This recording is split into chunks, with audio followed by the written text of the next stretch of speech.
Benvenuti cari amici su Underground Sea, questa volta vi presentiamo un archetipo nel Commander in ambito competitivo, concludendo il nostro ciclo introduttivo dedicato a build monocolor, nel nostro percorso di avvicinamento a questa variante, che anche nel nostro paese annovera una buona fetta di appassionati. Siamo arrivati in ultimo, e non certo per importanza, al verde, che negli ultimi anni è cresciuto molto sia in tech sia in soluzioni innovative, arrivando tranquillamente a competere in tutti i comparti con gli altri colori, annoverando dal card advantage ai tutori, passando per soluzioni anche inconsuete. Un chiaro esempio arriva da questa leggendaria che non ha come scopo quello di picchiare il nemico, ma di richiamare a sé le forze della natura, con una melodia che sarà capace di stordire anche gli avversari più ostici, fino alla vittoria. Questa volta vi parleremo di Isan, The Wanderer Bard.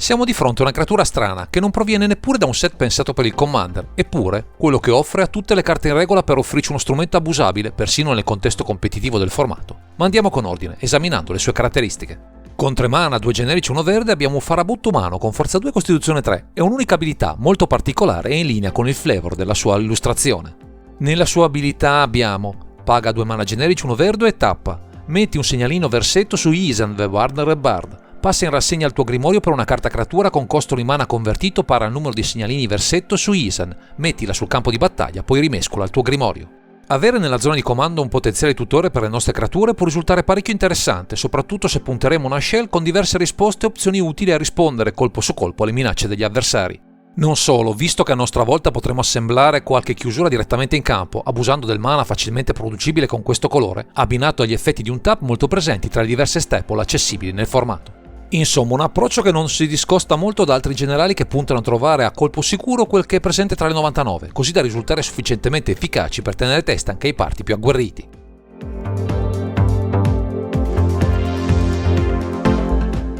Le peculiarità offerte dalla vita di Isan o Wanderer Bard con i suoi versetti sono molto particolari, perché è sì possibile una prima attivazione, ma con alcuni stratagemmi riusciremo a ottenerne ben 2, con qualche trucchetto ben congegnato. L'abilità di ricerca infatti si attiverà solo dopo aver risolto il posizionamento del segnalino, quindi grazie ad un tap effect come quelli offerti da Quiron Ranger potremo attivare il generale, mantenere priorità, mettere un secondo segnalino e solo successivamente attivare le 2 istanze di ricerca con lo stesso numero di segnalini. Questo trick vi darà modo di cercare 2 creature con lo stesso CMC, rendendolo più facile alcune combinazioni o banalmente trovando sempre effettivamente i pezzi chiave per reagire al nemico del momento, risultando così più efficaci. Purtroppo la debolezza di evocazione ci frenerà nell'azione, ma dalla nostra, con carte come Chalice of the Void o Train Sphere, possiamo rallentare il party quanto basta per avere il tempo di sistemare il nostro strumento di ricerca principale, che ci darà accesso a diverse soluzioni. A protezione come Sylvan Keeper o a staple come Sivor Muse, per avere sempre mana e creature stappate a volontà, avremo veramente l'imbarazzo della scelta per stupire i nostri avversari con l'arsenale di creature a nostra disposizione.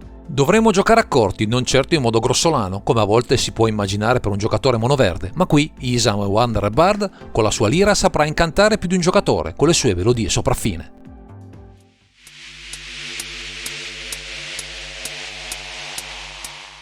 Fin qui appare chiaro tutto il potenziale del nostro Isan e Wanderer Bard, che richiede però un setup iniziale di prim'ordine, se si vuole pensare di stare al passo con il potenziale presente nel formato IDH competitivo. Ci serve mana in fretta e non ci possono bastare i soliti mezzi del verde, quindi anche qui entreranno in gioco diversi sassi, tra Corn Mox, Jowled Lotus, Mana Crypt, Mox Diamond e Rasson Ring, per accelerare la venuta e l'attivazione del comandante. Useremo comunque qualche mana dork tra Arbor Elf, Bird of Paradise, Boreal Druid, Elvish Mystic, Fire No Reds e Llanowar Reds, utile a impostare una partita un po' più articolata, puntando a giocare più conservativi e protetti. Anche Utopia Sprawl e Wild Grow, con il supporto di Sakura Tribe Scout, concorreranno al setup iniziale per darci mana in più utile per avviare rapidamente la nostra azione senza insospettire troppo l'intero party. Le cose cominciano a farsi più interessanti con Circle of Dream Druid, Priest of Titania, Gaia's Cradle e Nyctos Shrine to Nyx, che ci potranno fornire molto più mana per imprimere un boost delle nostre giocate decisamente più interessante. Abbiamo poi una serie di tap effect tra Optender e Magus of Candelabra, specifici per le terre, che avranno modo di incrementare maggiormente il divario di risorse tra noi e il resto del party, così da attivare con profitto il generale più volte.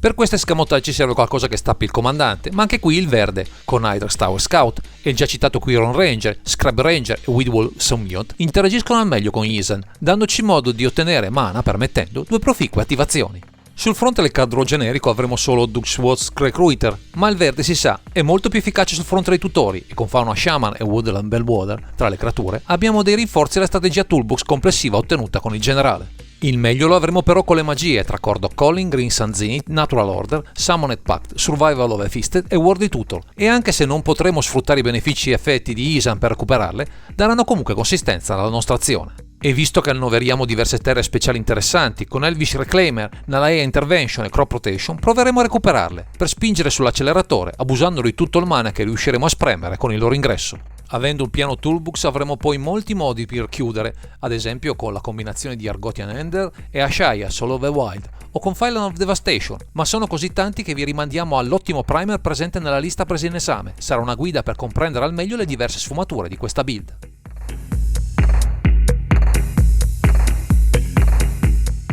Con un piano di gioco flessibile e articolato grazie alla capacità di Isan The Wanderer Bard, ma non certo fulmineo, dovremo dotarci di diversi elementi atti a contrastare gli avversari più rapidi di noi, o che possono imbastire minacce concrete alla nostra strategia. Viste le tante minacce che impediscono il cast del comandante o la ricerca nel nostro grimorio, useremo con profitto diverse rimozioni tra Kog'Lav e Titan Ape, Outlaw Liberator e Underworld Tracker, partendo chiaramente tra le creature più facili da maneggiare dagli strumenti del mazzo. A rinforzo di questi pezzi sfrutteremo quel poco che il verde ci offre tra Beast Within, Force of Vigor, Natus Claim, Ramp True, Tie Swipe e Bujuka Vandures, prediligendo di bersagliare le creature che presentano nel meta attuale più problemi alle nostre giocate. Annoveriamo anche Temur Severed Tooth e Trugnog Seir per dare varietà all'azione tra Bounce e Discard Effect non certo scontati nel nostro Colorpie, ma il meglio che possiamo fare al momento per rintuzzare le mestizie dei nemici. Abbiamo però qualche chance in più per contrastare le meccaniche provenienti dal cimitero con Endurance, Hypdol e Scavenging Ooze, che sono anche facilmente tutorabili dal resto del mazzo, così da avere, almeno in questo caso, maggiore consistenza.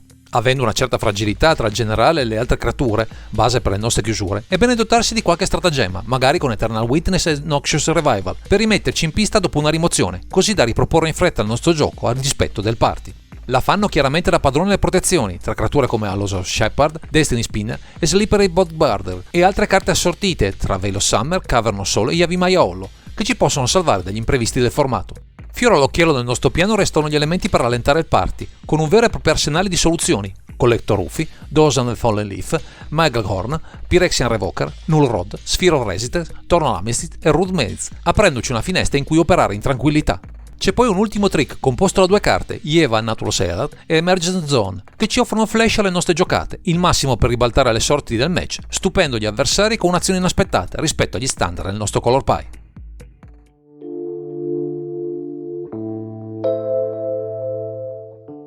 In questa lunga carrellata abbiamo presentato il piano di gioco di Isan The Wanderer Bard e le sue peculiarità principali, ma gli spazi di manovra sono enormi, sia dal punto di vista delle tech sia del budget, per avvicinarsi al competitivo in modo ragionato. Se il meta pullula di mazzi a base blu, Carpet of Flower non può che ben figurare, anche se non è una carta facilmente accessibile tra le 99 rispetto alle mole di tutori e strumenti atti a trovare soluzioni per il contesto del momento. Un altro grande classico è Sylvan Library, ma qui potrebbe risultare una carta non così incisiva, soprattutto se la vediamo ormai nelle fasi finali del match, quando avremo bisogno di ben altro per svoltare la partita. Sul fronte delle rimozioni abbiamo qualche opzione specifica, pensiamo a Bane of Progress o Caustic Called Pillar, ma il mix di queste soluzioni potrebbe variare anche in base al meta locale, e quindi non esiste una miscela perfetta per ogni occasione. Per una risposta alle chiusure basate sulle combat non sarebbe male utilizzare Spore Frog, ma anche qui si tratta di una carta molto specifica che va valutata con attenzione, soprattutto se i trend del momento non prevedono sul campo tanti giocatori con queste chiusure. Infine, per un boost di mana che ben si integra con gli effetti di un tap, potremmo annoverare Selvala Art of the Wild tra le 99, ma qui si tratta di capire quanto vogliamo puntare al piano toolbox o a chiusure più classiche nel nostro Colorpie a base di ciccioni assortiti.